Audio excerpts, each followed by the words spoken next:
Ktoś mógłby powiedzieć w tym miejscu, że budowanie takiego szałasu mija się z celem, że jest to strata czasu, bo jeżeli nie uszczelnimy go całkowicie, to przecież nie da nam należytego schronienia w momencie, kiedy przewidywane są na przykład opady deszczu. No okej, z jednej strony tak. Natomiast jeżeli tylko przewidujemy te opady deszczu, to nie jest powiedziane, że ten deszcz rzeczywiście nastąpi. Być może go nie będzie, być może będzie na tyle słaby, że wystarczy taki nie do końca uszczelniony szałas.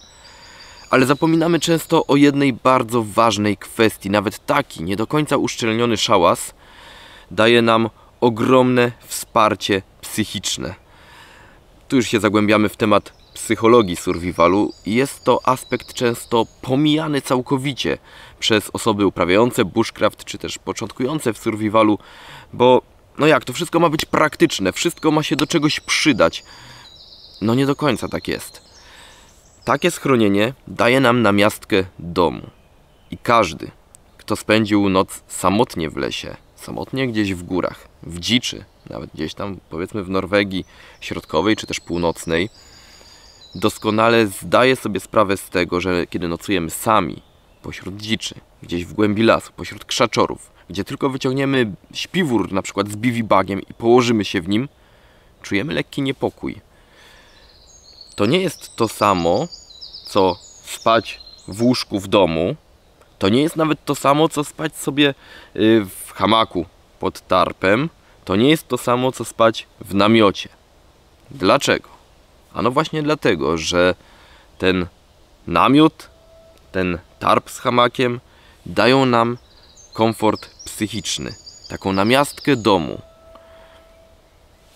Po prostu śpiąc tam czujemy się bezpiecznie. Jakkolwiek irracjonalne by to było, bo jeżeli niedźwiedź by się nami zainteresował i chciał nas dopaść, chciał się dobrać do naszego pożywienia, to on by po prostu przemielił ten namiot, zdarł ten tarp, dostał się do środka bez problemu.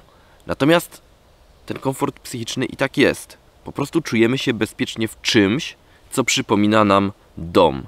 Tak samo jest w przypadku dziurawego szałasu. Jeżeli wybudujemy taki byle jaki szałas, nawet niech to będzie jednospadowa ścianka, jednospadowy dach, nie do końca uszczelniony, położymy się pod nim, to dużo łatwiej będzie nam zasnąć, dużo łatwiej będzie nam wypocząć w nocy, niż gdybyśmy położyli się gdziekolwiek w lesie, gdzieś w krzaczorach. Wtedy zasnąć nam będzie bardzo ciężko, będziemy czuli ten niepokój, będzie włączony ten tryb przetrwania, który będzie nam podpowiadał, że każdy dziwny dźwięk, jaki słyszymy, to na pewno jest zagrożenie. Jak widzicie, taka namiastka domu, taki dziurawy szałas, to jest już duże wsparcie psychiczne i warto sobie coś takiego zapewnić. Taki właśnie obóz, szałasik, ścianka refleksyjna, ognisko, które również swoim blaskiem dodaje nam otuchy. To wszystko naprawdę działa. Jeżeli mieliście kiedykolwiek problem z zaśnięciem w dziczy samotnie, ten, kto nie próbował, nie wie nawet, o czym mówię tak naprawdę. Bo opowiem wam, że zupełnie czym innym jest taki bushcraft w gronie znajomych, z kolegami, nawet z jednym znajomym w lesie. Czujemy się jakoś tak bezpiecznie i to też jest ten właśnie aspekt psychologiczny, bo mając drugiego człowieka obok siebie, no czujemy, że jesteśmy w jakiejś wspólnocie, że jest tutaj cywilizacja, że no czujemy się bezpieczniej po prostu. Nie jesteśmy sami w tym lesie.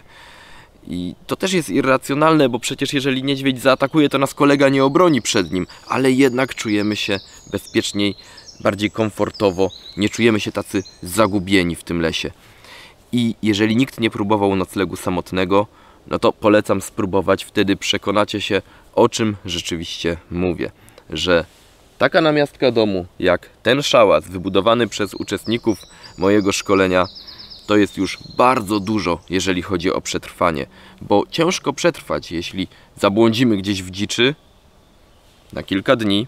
Ciężko będzie nam przetrwać, jeżeli nie będziemy w nocy mogli się za każdym razem wyspać, wypocząć, nabrać na nowo sił. Tak więc taka namiastka domu, taki szałas, to jest już bardzo dużo. I oczywiście, jeżeli czas na to pozwoli, warto go odpowiednio uszczelnić, żeby jeszcze dawał nam takie schronienie nie tylko psychiczne, ale też właśnie fizyczne, przed deszczem, przed wiatrem. No, dzisiaj pogoda nie zaskoczyła mnie, nie padał deszcz, nie wiało zbyt mocno, więc to schronienie było wystarczające. Ścianka refleksyjna bardzo ładnie odbijała ciepło ogniska, ciepło kumulowało się w schronieniu. Mamy ranek nawet nie tak rzeźki, powiem wam szczerze, jest po prostu dosyć ciepło, więc głównym tym zagrożeniem były dla mnie komary. No i dopóki palił się ogień, dopóki unosił się dym, komary mi nie zagrażały. Tak więc to schronienie, co mi dało? No przede wszystkim komfort psychiczny. Spałem w nim jak w domu, jeszcze ten materac, który imitował łóżko, to naprawdę bardzo dużo daje. Tak więc pamiętajcie, zawsze w dziczy, jeżeli nocujecie samotnie, jakaś namiastka domu musi się znaleźć w tej dziczy, żebyśmy po prostu czuli się lepiej.